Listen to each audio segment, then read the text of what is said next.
오늘은 본문 말씀 가지고 제목을 아름다운 예수라 그렇게 정합니다. 아름다운 예수. 이 아가스는 이스라엘의 3대 왕이었던 솔로몬과 술람미 여인 간에 있었던 뜨거운 사랑의 관계를 설명하고 있습니다. 뜨거운 사랑의 관계라고 해서 이 아가스가 두 사람의 단순한 러브 스토리를 이야기하고자 기록된 것은 아닙니다. 아가스는 예수 그리스도와 교회, 다시 말하면 주님과 나와의 밀도 있고 깊이 있는 사랑의 관계를 설명하기 위하여 은유적으로 기록된 말씀입니다. 좀 더 쉽게 말하면 나의 구주가 되시는 예수님께서 나를 얼마나 사랑하시느냐, 우리를 얼마나 뜨겁게 사랑하시고 우리에게 관심을 가지고 계시는가, 거기에 대한 설명의 말씀입니다. 이 아가스의 의미는 솔로몬과 평범한 술람미 여인과의 이 사랑의 관계를 말하면서 왕이신 그리스도와 평범한 사람인 우리와의 관계를 조명하고 밝혀주고 있는 내용입니다. 솔로몬은 술람미 여인을 참 사랑했습니다. 술람미 여인도 솔로몬을 존경하고 많이 사랑했습니다. 이 두 사람의 사랑의 모습을 보면 그 무엇도 비교할 수 없을 정도로 미의 극치를 상대방 속에서 발견하고 있는 겁니다. 아가스는 처음부터 마지막까지 상대편의 감정, 상대편의 아름다움, 사랑스러움, 이것을 이야기하고 있습니다. 아가스를 읽어보면 어느 부분도 상대방의 단점을 이야기하는 부분은 한 군데도 나오지 않습니다. 이것이 아가스의 특징이고 독특성입니다. 인간은 그렇지 않죠. 사람은 누구나 막론하고 모두가 단점이 있고 약점이 있습니다. 아무리 많이 배운 사람도, 아무리 재물을 많이 가졌다 할지라도 사람은 다 약점이 있습니다. 단점 없는 사람은 아무도 없습니다. 그러나 참 사랑은 그런 것들을 장점으로 만드는 힘이 있는 겁니다.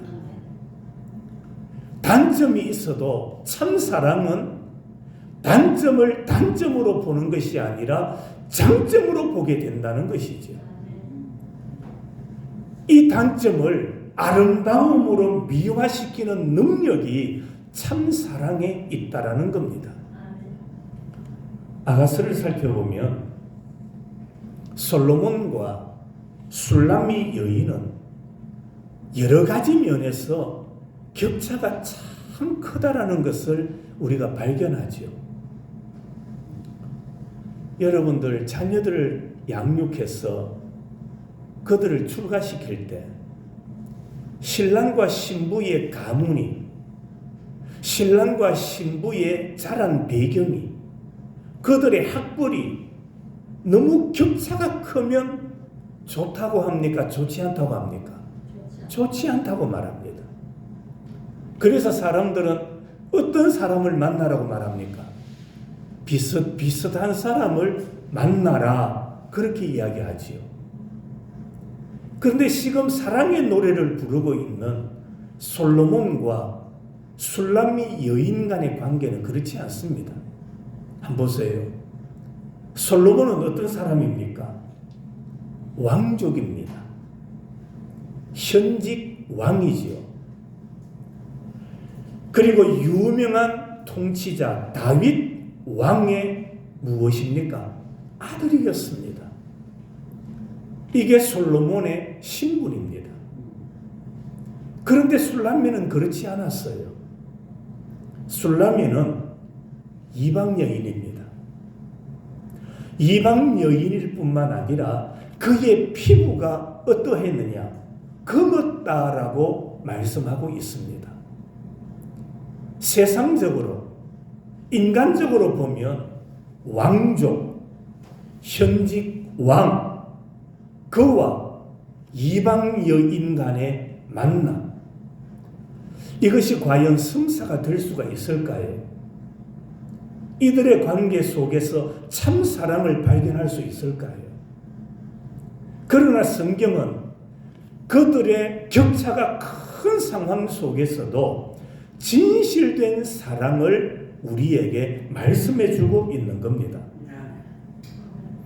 그래서 아가서의 내용 속에는 술람미 여인을 향한 솔로몬의 예찬, 사랑의 노래가 담겨져 있는 겁니다. 바로 그 모습이 주님과 나와의 관계와 흡사하다. 솔로몬과 술람미 여인 간의 관계, 이 사랑의 관계를 우리가 듣고 읽고 배우면서 예수님과 우리와의 관계를 깨달아 가야 한다는 겁니다. 우리도 주님을 사랑합니다. 그러나 내가 주님을 사랑하는 것보다 주님이 나를 더욱더 사랑하십니다. 아멘. 내가 주님께 많은 정성을 쏟는다고 생각하고 주님께 많은 관심을 가진다라고 생각합니다. 그러나 여러분, 나의 정성과 나의 관심보다 주님이 나를 향한 정성, 주님이 나를 향한 관심이 더 크다라는 사실을 우리는 깨달아야 합니다. 내가 주님을 잘 안다고 생각하지요. 나는 주님을 잘 알고 주님을 사랑한다고 생각합니다. 그러나 내가 주님을 아는 지식보다 주님이 나를 더 잘 아십니다. 조금 전에 우리가 불렀던 찬송가 90장에 보면 주 예수 내가 알기 전 날 먼저 뭐 하셨다? 사랑하셨다. 이게 솔로몬의 사랑이고 이것이 예수 그리스도의 사랑이다라고 말하고 있습니다. 내가 주님을 사랑하는 것보다 주님이 나를 더 사랑하시고 나에게 더 많은 정성과 더 많은 관심을 쏟고 계신다라는 겁니다. 그래서 우리는 이 아가서를 통해서 주님의 사랑과 주님의 아름다움을 발견하게 되는 겁니다. 먼저 오늘 1절 말씀에 보면 솔로몬이 자신을 가리켜서 이렇게 말합니다. 나는 사론에 수선하여 골짜기에 백합화로다. 그런 이후에 2절로 가면 이제 솔로몬이 술람미 여인을 향해서 하는 말입니다. 술람미를 향해서 가시나무 가운데 뭐다? 백합화다라고 말합니다. 이 1절과 2절에서 참된 아름다움이 어떤 것이냐? 참된 아름다움, 참된 사랑이 어떤 것인가를 우리에게 보여주시는 말씀입니다. 자, 첫 번째로 사론에 수선하라 그렇게 말합니다. 사론, 이 지명이지요. 지명상으로 보면 그라사와 욥바 사이에 있는 평원입니다. 평원. 평원이다 보니까 그곳에는 꽃이 많이 피어 있다고 말합니다. 항상 꽃이 피어 있는 평원이라는 말이죠. 그래서 솔로몬은 자신을 가리켜서 사론에 피어 있는 수선화다 그렇게 말하고 있습니다. 수선화. 성경학자들 보면은 이 수선화가 정확하게는 어떤 꽃인가를 몰라요. 그래서 번역할 때 보면은 꽃이다 그렇게 번역하기도 하고 장미라고 번역하기도 하고 백합화라 그렇게 번역하기도 합니다. 중요한 것은 그 꽃이 어디에 피어 있습니까? 사론에 피어 있습니다. 사론은 평지를 의미합니다. 평지는 누구나 갈 수 있고 누구나 볼 수 있는 곳입니다. 그러니까 이 꽃은 누구나 볼 수 있게 피어 있는 꽃이다. 바로 그 말이에요. 다 노출되어 있습니다. 지나가다가 누구라도 꽃을 꺾을 수 있는 위치에 자리에 놓여 있는 꽃이라는 말입니다. 정원이나 온실에도 꽃이 있습니다. 정원이나 온실에 있는 꽃은 누군가가 물을 줍니다. 누군가가 거름을 줍니다. 사료를 주죠. 그래서 하나하나 풀을 뽑아주면서 정원의 꽃은 가꾸게 되어 있습니다. 하지만 들꽃은 사람이 키우는 꽃이 아닙니다. 사람이 돌봄으로 자라는 꽃이 아닙니다. 그래서 오늘 성경에 보면 예수님은 자신을 가리켜서 아름다운 사론의 들꽃이다. 무슨 말입니까? 누구든지 볼 수 있고 누구든지 다가갈 수 있고 누구든지 그 꽃의 향기를 맡을 수가 있다라는 말입니다. 다시 말하면 모든 사람을 위하여 존재하는 꽃, 모든 일을 위하여 오신 예수님이다라는 말입니다. 사도행전 2장 21절에 보면 누구든지 주의 이름을 부르는 자는 구원을 받으리라. 누구든지 예외가 없습니다. 예수님은 특정인이냐 특정 계급 사람들을 위해서 이 땅에 오신 분이 아니라는 말입니다. 예수님 당시에 예수님 옆에 있었던 사람들을 한번 보세요. 어떤 사람들입니까? 갈릴리 바다의 어부입니다. 세무 공무원 마태였습니다. 산헤드린 공회 회원이 니고데모입니다. 한마디로 말하면 예수님 주위에는 각계각층의 사람들이 모여 있었다라는 말입니다. 돈 있는 사람도 권력 있는 사람도 예수님 주위에 있었지만은 저 갈릴리 바다에서 고기 잡는 어부, 사람들이 하찮게 여기는 그 어부들도 예수님이 부르셨고 예수님 주위에 있었고 예수님의 제자가 될 수 있었다라는 말입니다. 그것은 오늘 우리에게도 마찬가지입니다. 누구든지 예수를 믿을 수 있습니다. 누구든지 예수님 앞에 나올 수 있습니다. 누구든지 주를 향하여 나의 주라고 고백할 수 있는 겁니다. 예외가 없습니다. 누구든지 주의 이름을 부르는 자는 무엇을 받는다? 구원을 받으리로다.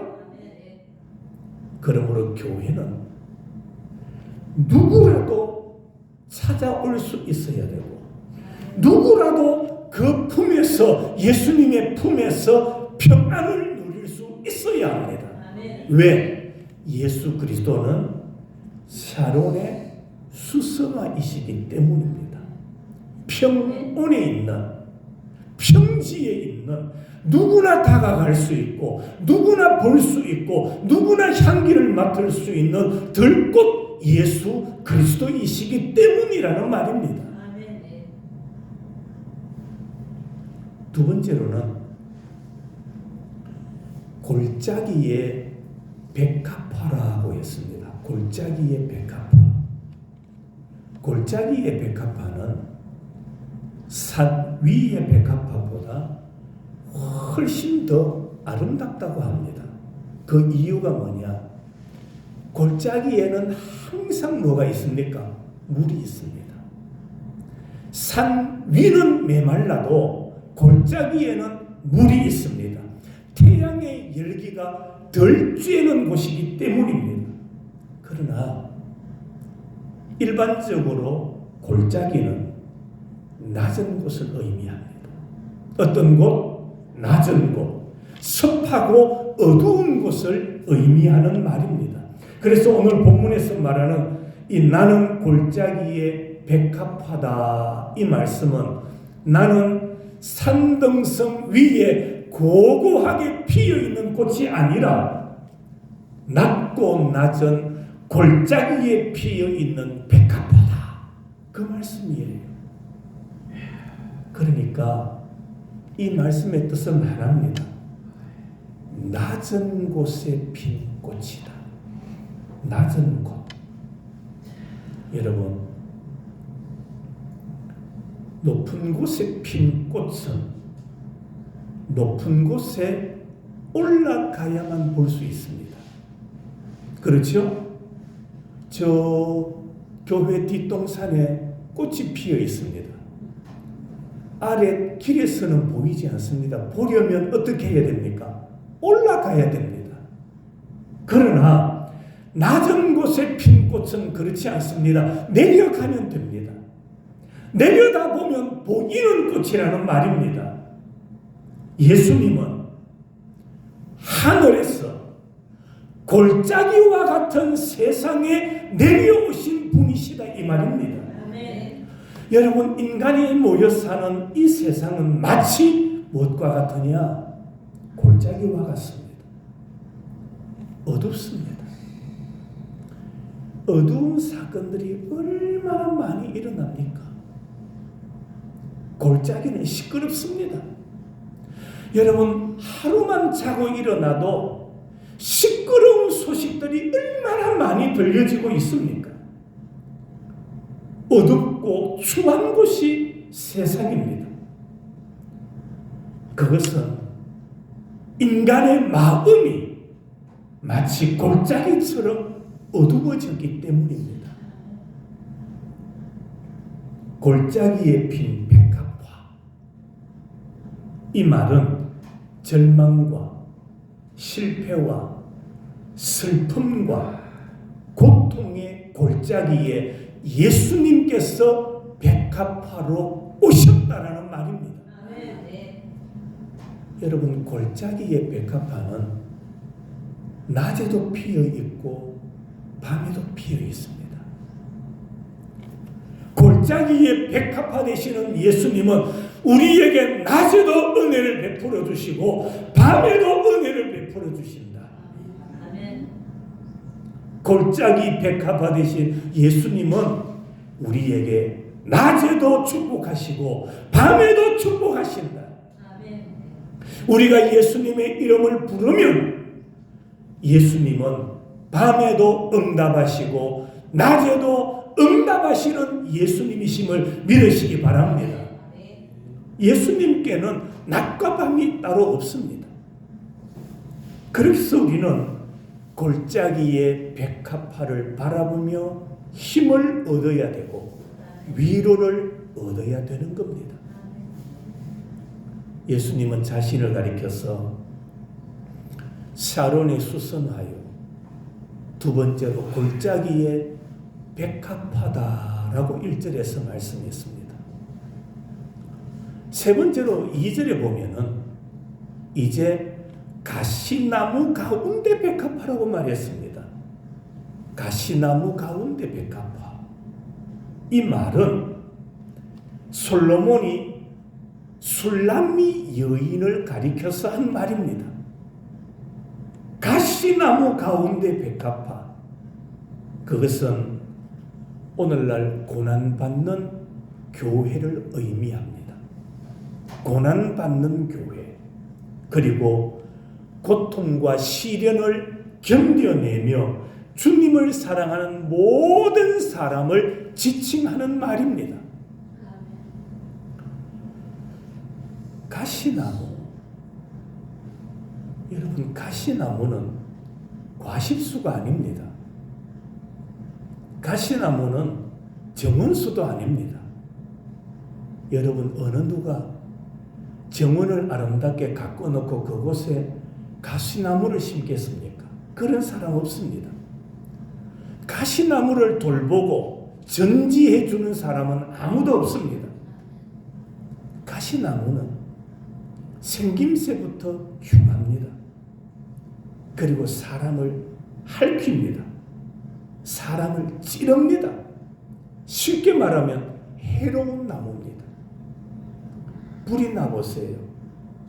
요즘 대지가 메말라 있다 보니까 모든 수목들이 다 산불에 취약하죠.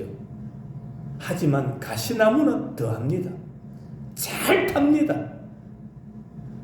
그렇게 유익함이 없는 나무 가운데 하나가 가시나무입니다. 가시나무, 이 가시나무는 그리스도인을 괴롭히는 온갖 시련과 박해와 고통과 억울함을 의미하는 말입니다. 그런데 팔레스틴의 아름다운 백합화가 어디에서 피어나고 있습니까? 가시나무 가운데서 피어나고 있더라는 겁니다. 여러분, 오늘 우리는 가시 같은 세상, 가시 같은 가정, 가시 같은 인간관계, 가시 같은 환경 속에 머물러 살아야 할 때가 너무나 많습니다. 그러나 분명한 것 한 가지는 가시나무보다 훨씬 더 아름답고 유익하고 고상하고 가치 있는 존재라는 사실을 믿으시기를 바랍니다. 가시나무 가운데 핀 백합화는 아름답습니다. 가시나무 가운데 핀 백합화는 순결합니다. 가시나무 가운데 핀 백합화. 여러분, 이 백합화가 자라면은 얼마나 자랄 것 같습니까? 타 지역 우리나라에서 이런 꽃을 피우면 잘 자라겠죠. 그런데 메마른 땅, 팔레스틴 지역에서 자라는 이 백합화는 다 자라는 이 크기가 5m, 6m가 아니고 5cm 내지 8cm밖에 되지 않는다고 합니다. 5cm에서 8cm. 크지도 않습니다. 자그마합니다. 대지가 메말랐죠. 가시나무가 꽉 우거져 있죠.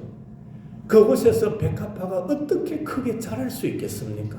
그러나 작게 자라고 키로 크지 않은 백합화지만은 바람이 불면은 이 꽃이 날립니다.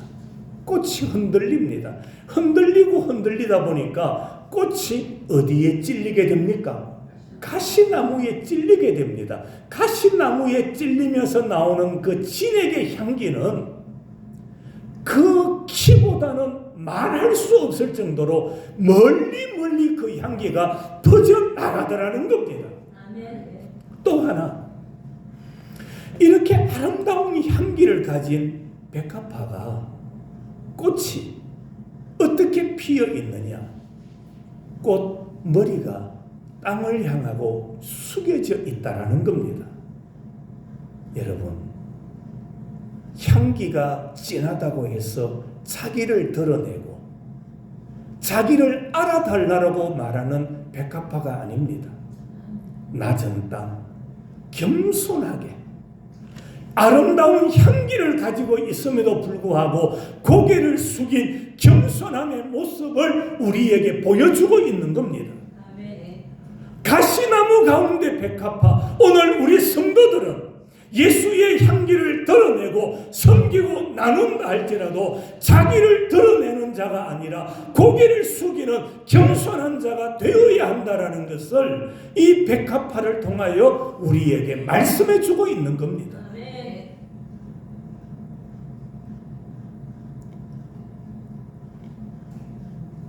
영남 지역의 큰 산불로 인해서 많은 사람들이 생명을 잃고 재산을 잃고 집을 터전을 잃어버렸죠.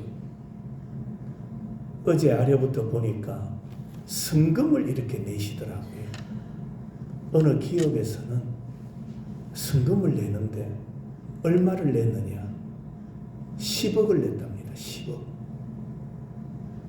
여러분들은 얼마나 돈이 많아서 10억 해도 놀라지도 않으시는 것 같아요. 저는 깜짝 놀랐어요. 10억. 여러분, 남을 위해서 100만 원, 1000만 원 내놓기도 쉽지 않은 세상입니다. 우리나라 대기업이, 인류 기업이 3억 내놨더라고요. 그런데 제가 정보를 보니까 10억 내놓으신 분이 기독교인이에요.